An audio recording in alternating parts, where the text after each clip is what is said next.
Welcome to another edition of Rust Rants, where I come on here and I sound off about whatever the heck is honking me off today.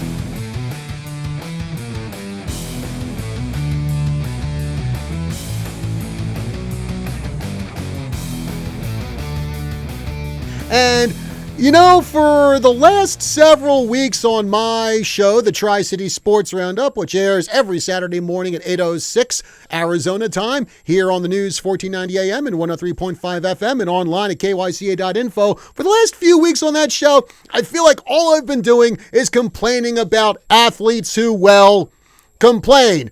Well, not so much complain, just whine and cry. We had Naomi Osaka a few weeks ago. I talked about her, how she just went to pieces because one person in a crowd of about 10,000 at Indian Wells yelled at her, "Hey, Naomi, you suck." Then we talked about Russell Westbrook, who feels besmirched because people are calling him Russell Westbrook. Well, people wouldn't call you Russell Westbrook if you hit way more shots than you are missing for the LA Lakers. Speaking of the Lakers, they're all complaining because their fans are booing them. Whine, whine, whine, cry, cry, cry, complain, complain, complain over this kind of stuff. Well, you know, I'm going to do all of them a public service today, and I'm going to help these athletes put things in perspective.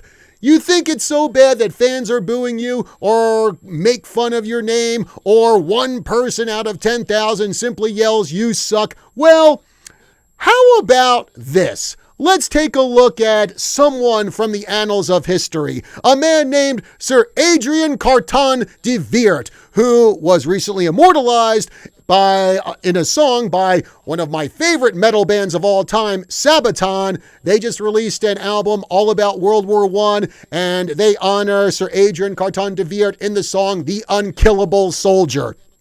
Now, if these athletes think it's so bad for people to boo them or make fun of them, how about this guy? I had to come up with a list here of all the stuff that happened to de Weert during his military career. Let's start with this. The Boer War. He was shot in the stomach and the groin. That's just the beginning. In World War I, de Weert was shot in the face, lost an eye and part of an ear. Then they gave him a glass eye. He chucked that out of a cab in London, decided to wear an eye patch. Then he had his left hand practically blown off. There were just two fingers dangling by some threads of skin, and well, let's just say de Weert self-amputated them.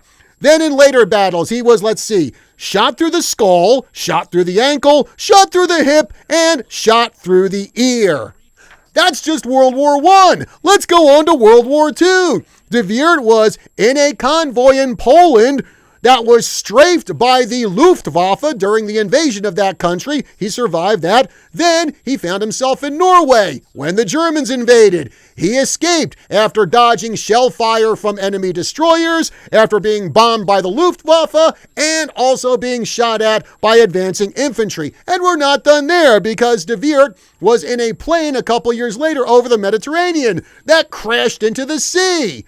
And he actually dragged a survivor to shore, then was captured by the Italians, sent to a POW camp, where at this time, de Weert was age 60. He and several other POWs tunneled out of that POW camp and escaped. Well, for about 8 days until they were recaptured by the Italians, but then the Italians surrendered and he was back in England.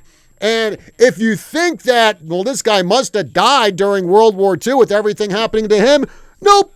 Adrian Carton de Weert died peacefully in 1963 at the age of 83. In fact, this guy, sometimes we talk about mad lads. This guy was the king of the mad lads because after World War I, he famously wrote, "Frankly, I enjoyed the war."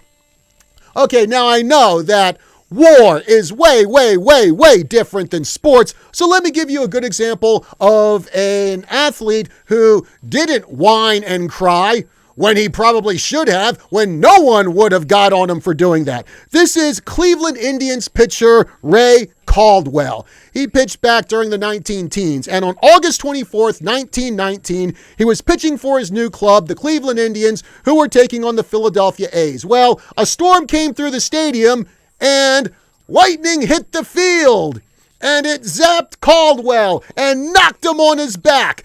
And you're probably thinking, oh man, they probably had to take this guy to the hospital if he was lucky to be alive. Well, Caldwell did survive the lightning strike and told his manager, give me the dang ball. I've got one more out to get. Ray Caldwell, hit by lightning, chest even smoldering from lightning, got back on the mound, threw a pitch, grounder to third, got the final out.